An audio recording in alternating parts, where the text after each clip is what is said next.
Então, bom dia. O grupo a gente ficou com o módulo 7, que é eu, José Rodrigo, Jordane e José de Ribamar.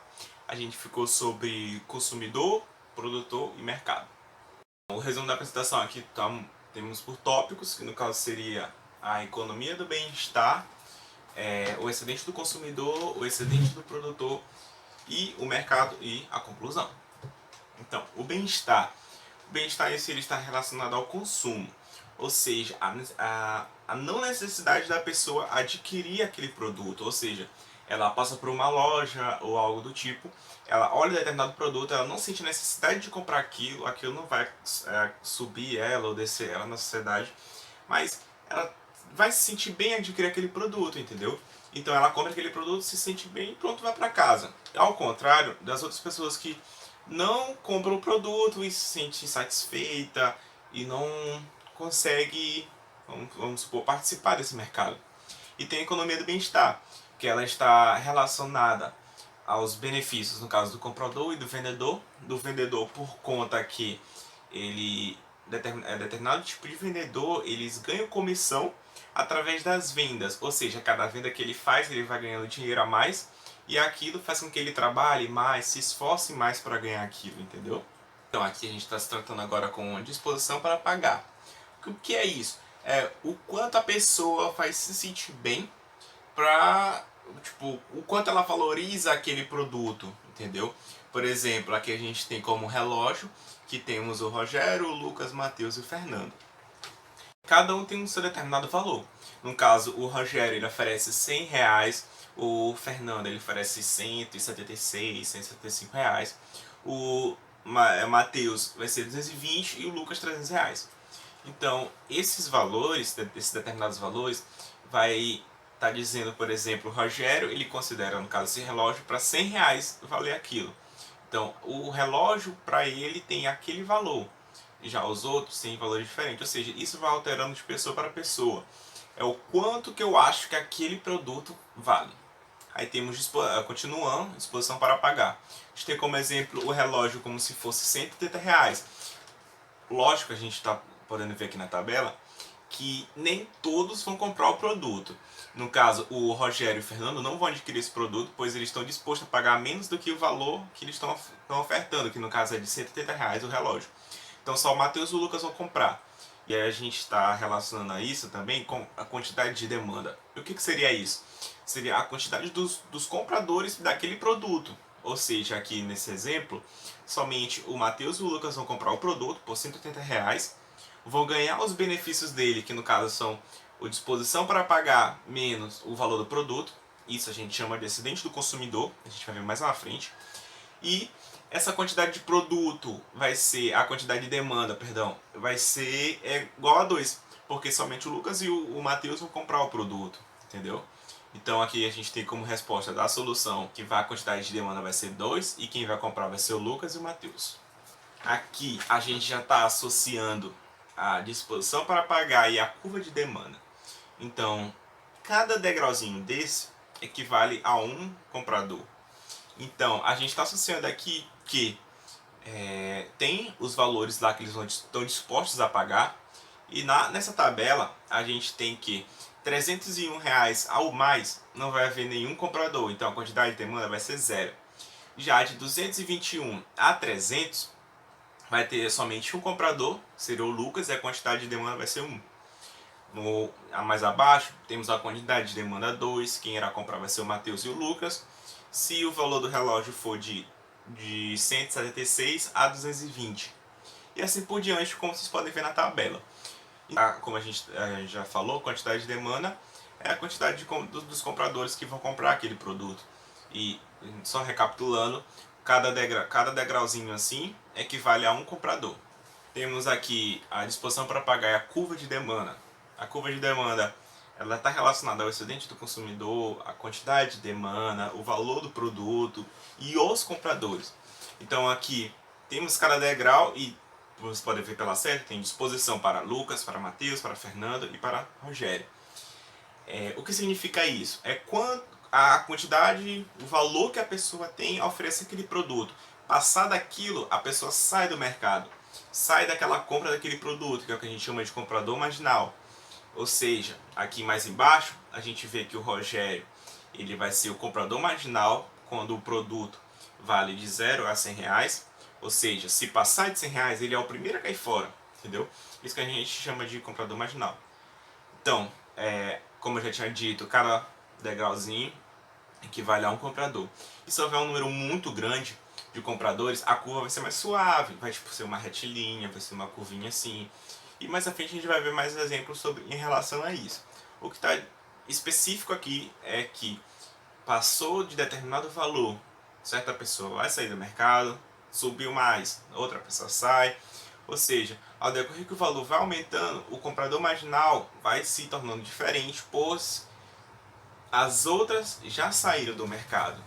Chegamos aqui ao excedente do consumidor, que é o que a pessoa está disposta a pagar menos o valor do produto. E o resultado disso é o excedente do consumidor. É o benefício que aquele comprador tem de aquele produto. O excedente do consumidor a gente tem como exemplo. Como é que calcula ele? A gente está vendo aqui nas áreas destacadas que são dois retângulos, né? Então, o mais claro vai ser o do Lucas, que ele está disposto a pagar 300 e o relógio vale 200. Então a gente calcula com uma fórmula mesmo, a gente vê que é um retângulo, então vai ser base vezes altura. Então a altura aí vai ser de 100 reais e a base vai ser 1 menos 0, que vai ser 1. Aí fica 100 vezes 1 vai dar 100 para o Lucas.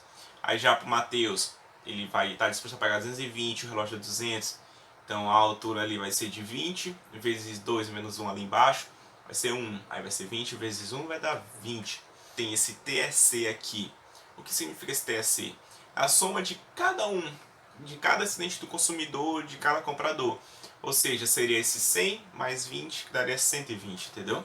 No caso, como o relógio custa 200 reais, os outros compradores não vão comprar, entendeu? Não vão adquirir o produto, pois eles estão dispostos a pagar menos do que o que é suficiente. Aqui a gente já está se tratando do excedente do consumidor com muitos vendedores e a curva, essa curva suave que eu já tinha falado, a gente chamando aqui de D. Então, quando o comprador, no caso aqui a gente tem C, que é relacionado à quantidade de camisas, e o P é produto, tudo é em 1000 e a reta a gente vai chamar de D. Então, quando a quantidade de camisa for de 5.000, vai ter um valor equivalente a P, que no caso seria 35. Se houver uma redução desse preço e for para 25.000, o nosso excedente do consumidor vai ser o que ele tinha, que no caso era os 35 menos 25, que vai dar os 10.000, entendeu? Aqui a gente já tem uma figura diferente, no caso aqui é um triângulo. Aí já olha a figura e já imagina. Ah, triângulo, como é que calcula a área? Vai ser base vezes altura, dividido por 2. Então fica com isso na mente. Então aqui é a altura. O que ele está disposto a pagar vai estar relacionado à altura, que no caso vai ser o 40 menos o 25. Essa subtração aí vai dar de 15 vezes a base, que no caso vai ser 15 menos 0, vai dar 15. Aí 15 vezes 15 dividido por 2 vai dar 112,5 mil. Então esse vai ser o EC, que a gente chama, é o excedente do consumidor. Resumindo, o EC vai ser a área que está abaixo da curva D, que é a curva suave, de 0 a C, que no caso aqui vai ser essa reta, e de 0 a P. E aqui, com o preço maior, ou seja, o aumento do preço do produto vai reduzir o excedente do consumidor. Por que isso? Então a gente tá observando aqui que antigamente o cara estava disposto a pagar 40.000 e vai pagar só 25. Aqui a gente subiu esse preço, 5.000 a mais. Então vai ser de 30.000 o valor do produto. Vai ser o mesmo cálculo diário. No caso aqui o triângulo vai ser base vezes altura dividido por 2.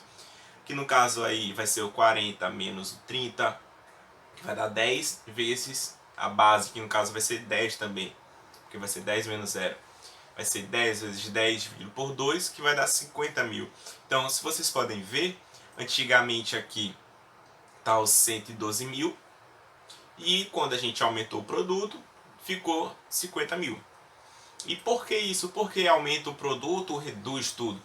Reduz os compradores e isso. Porque tem dois fatores que podem explicar isso. O primeiro é que se lembra daquele comprador marginal, que era o primeiro que estava disposto a sair se aumentasse o preço. Então, estava 25 mil, aumentou para 30. Então, aquele comprador que estava disposto a pagar 25 não pode pagar mais do que isso, só pode pagar menos, e o produto vai ser 30 mil, ou seja, a mais, ele vai cair fora esse comprador, entendeu? E o outro fator é que a pessoa antigamente que estava disposta a pagar 40 e pagava só 25, o benefício para ela vai ser foi de 15, né?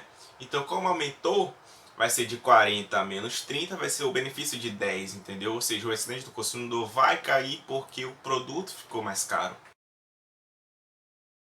Bom dia, eu me chamo José de Ribamar e fiquei responsável por falar sobre o excedente do produtor. Assim como o excedente consumidor, também temos o excedente de produtor. O excedente de produtor é a quantidade que uma certa firma ganha em cima de seus produtos vendidos em um determinado mercado, onde o preço está acima da curva do custo marginal. Este surge porque os custos estão abaixo do preço atual que as firmas recebem pelos seus bens no mercado. Bem, imagine que você é proprietário de uma casa e quer pintá-la. Você procura 4 vendedores de serviço de pintura. Os 4 vendedores se chamam Gabriel, Lucas, Luiz e Matheus. Os 4 estão dispostos a pintar a casa, isso se o preço for justo, ao serviço de pintura deles. Então você faz o orçamento dos 4 pintores com a intenção de pagar aquele pintor que cobrar menos pela pintura de sua casa. Cada pintor está disposto a fazer o serviço se o preço exigido por ele exceder o custo de fazer o trabalho. O termo custo aqui deve ser interpretado como o custo de oportunidade dos pintores, que inclui as despesas dos pintores com pincéis, tinta e etc. E o valor que atribui ao seu próprio trabalho.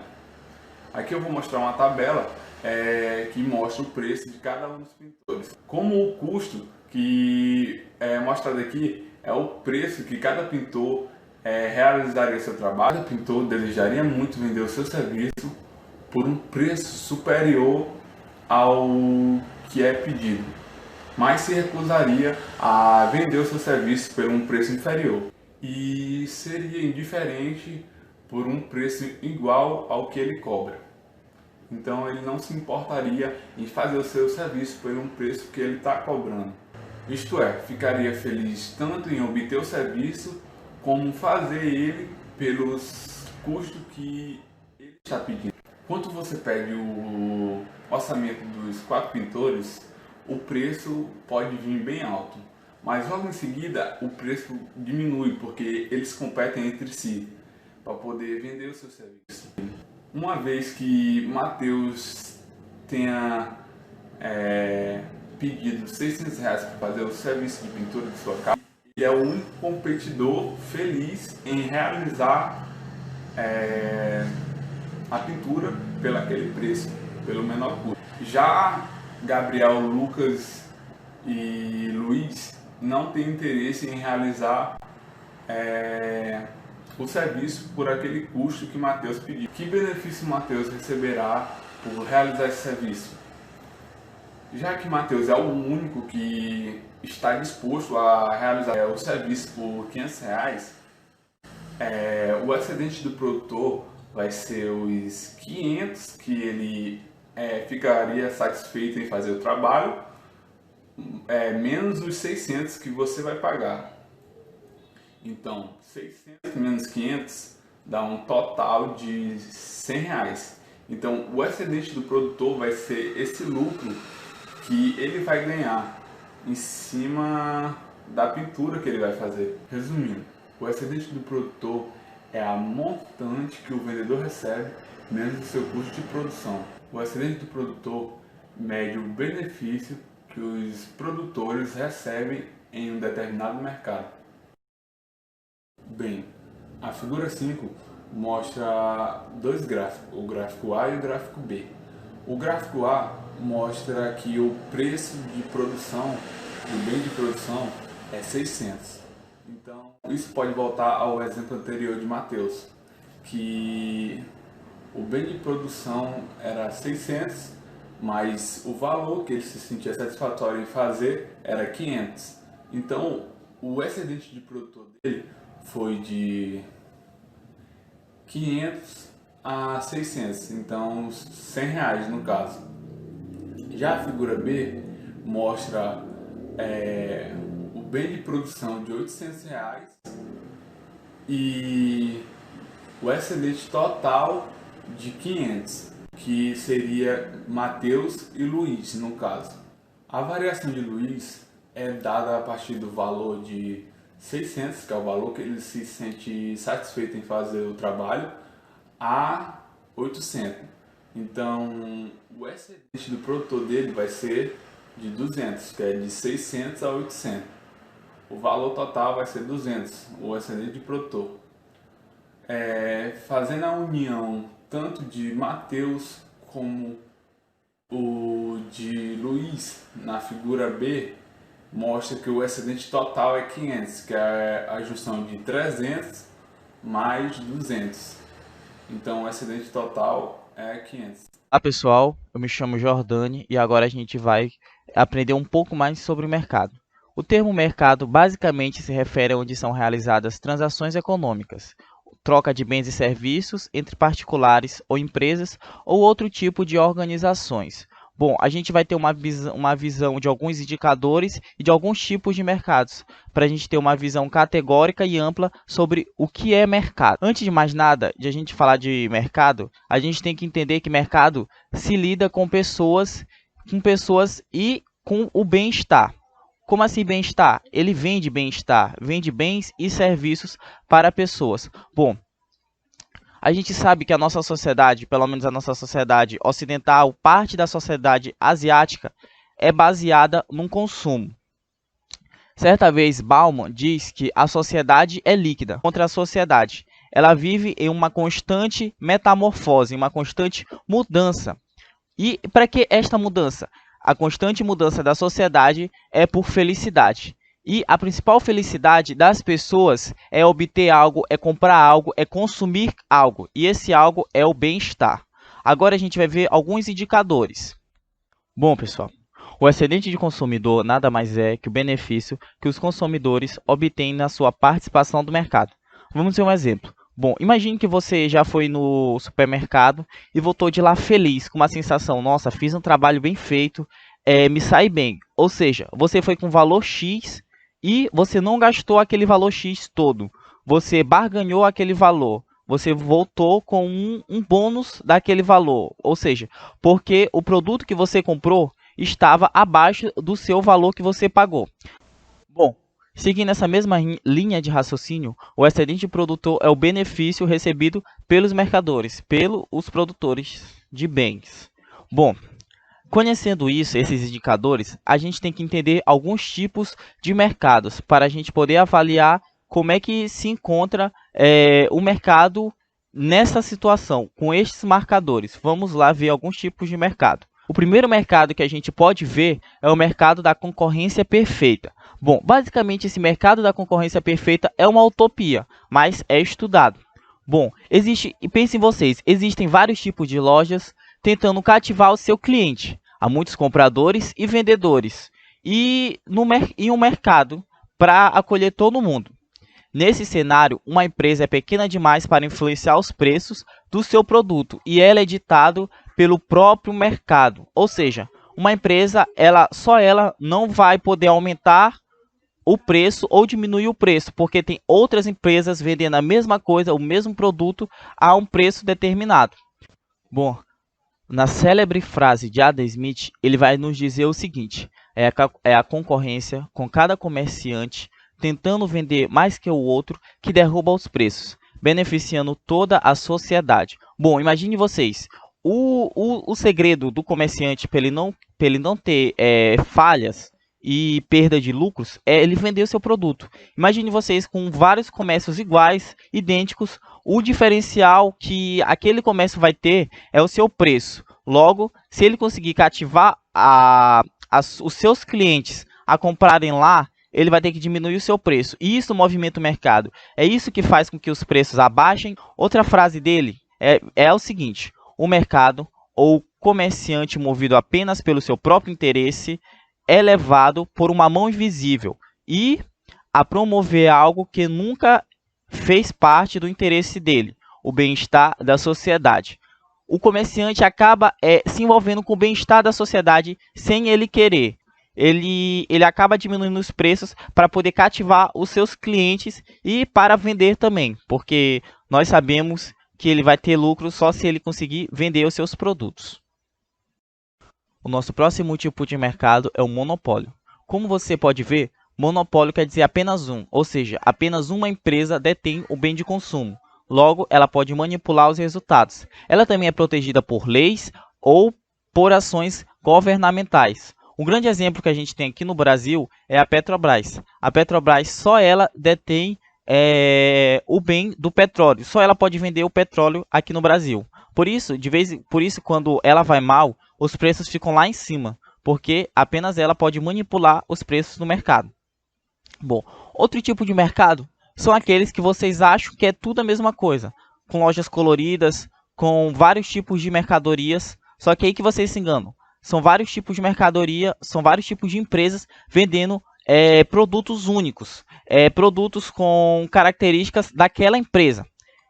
Eu digo que são essas empresas que movimentam a tecnologia e as ciências, já que elas se reinventam e elas também têm a criatividade para produzir novas mercadorias para fomentar o mercado. Nosso próximo tipo de mercado é o oligopólio. Existe um número reduzido de empresas ofertando seus produtos e seus serviços. Um exemplo disso são as empresas aéreas, as empresas de coletivo, transporte público e algumas empresas de celulares. Bom, o mercado delas, a concorrência delas são reduzidas. Até que pode haver uma certa concorrência, mas é pouca. Já que não existe um certo número de comerciantes para oferecer um certo tipo de concorrência. Logo, elas podem manipular o resultado oferecendo um preço único acima da linha de mercado, já que só elas vendem. Bom, amigos, aqui a gente vê outro tipo de indicador do mercado, que é o excedente total. O excedente total nada mais é do que o valor total atribuído pelos compradores dos bens, medido por sua disposição para pagar, menos o custo total de vendas que fornecem esses bens, ou seja, é o excedente de consumidor menos o excedente de produtor. Logo, amigos, é natural, portanto, usar o excedente total como medida de bem-estar econômico da sociedade. Com esse indicador, a gente pode calcular a eficiência de mercado e se eles vão ter baixo resultado, ou seja, eles vão ter prejuízo. Bom, basicamente, se uma alocação de recursos maximiza o excedente total, dizemos que ela tem eficiência. Já se uma alocação não é eficiente, então parte dos ganhos potenciais do comércio entre compradores e vendedores não está sendo obtida. Um exemplo de eficiência de mercado que eu gosto de citar é o da empresa Tesla, que passou a sua rival Toyota com um patrimônio líquido de 207,6 bilhões de dólares, sendo que a Toyota tem 202,9 bilhões de dólares. Bom, o grande diferencial das indústrias Tesla foi apostar em um mercado diferente, visando o futuro. Ou seja, eles tiveram um objetivo e botaram ele em prática. Desde 2003, a Tesla tem inovando o mercado com a produção de carros elétricos. Isso fez com que os investidores apostassem nela para um futuro próximo. Ou seja, vamos investir nela para que lá na frente ela nos dê resultados. Já que com a produção de carros elétricos seja mais promissor do que carros movidos a gasolina, logo ela terá um resultado maior do que as suas concorrentes. Bom, amigos, o mercado encontra-se em equilíbrio quando há equivalência entre oferta e demanda, ou procura desse bem. Ou seja, quando as quantidades oferecidas são iguais a quantidades procuradas desse bem. Então, geralmente, quando o mercado está nessa condição de equilíbrio, o preço vai determinar quais vão ser os compradores e os vendedores que participarão dele. Então, a gente vê que o mercado é extremamente complexo e autossuficiente. Ele pode sim assumir sua posição de equilíbrio sozinho. Neste caso de equilíbrio de mercado, não é necessário agentes internos, ou seja, a intervenção do planejador central ou do governo. Por quê? Porque o mercado irá se estabelecer sozinha. Agora, há um exemplo em que há necessidade de uma intervenção de um planejador central, ou seja, há necessidade de intervenção do Estado na economia. Aqui a gente vai entrar na parte de falha de mercado. Falha de mercado é a situação econômica onde o mercado não consegue produzir uma alocação natural que seja eficiente. Ou seja, as transações de mercado acabam gerando mais efeitos negativos para todos do que satisfazendo individualmente os ofertantes e os demandantes. Aqui vamos dar alguns exemplos de falhas de mercado. O primeiro é assimetria de informação. A distribuição desigual de informação entre a parte ofertante e demandante pode causar imperfeições nas alocações, favorecendo comportamento indesejáveis. Bom, um exemplo de assimetria de informação seria a venda de carros usados com problemas sem o conhecimento do comprador. A próxima falha de mercado, poder de mercado. Algumas empresas têm capacidade operacional e financeira para manter os preços acima dos níveis de mercado por um período de tempo significativo. O abuso do poder de mercado pode afetar a concorrência e originar um monopólio que prejudica tanto as empresas quanto os consumidores. Logo, isso se trata de uma falha de mercado. Bom, aí você deve estar se perguntando, como é que essas falhas são corrigidas? No contexto normativo, essas falhas podem ser corrigidas por meio de regulamentação econômica, onde um ente superior, ou seja, o Estado, passa a organizar e fiscalizar o funcionamento dos agentes que participam desse mercado. Nesse sentido, o governo pode atuar realizando uma série de políticas públicas, como legislação, taxação e aumento de agentes reguladores para agir contra a falha de mercado. Vocês lembram que eu disse que o mercado, por si só, ele é tão complexo que ele pode tomar o seu próprio rumo. Mas nesse caso das falhas de mercado, o Estado tem que intervir para regulamentar esta falha. Bom, pessoal, obrigado pela atenção de vocês. Esses foram alguns conceitos que eu demonstrei aqui, alguns integrantes de mercado, alguns tipos de mercado, alguns marcadores, e eu espero que vocês tenham aprendido alguma coisa com esta aula. Obrigado pela atenção de todos.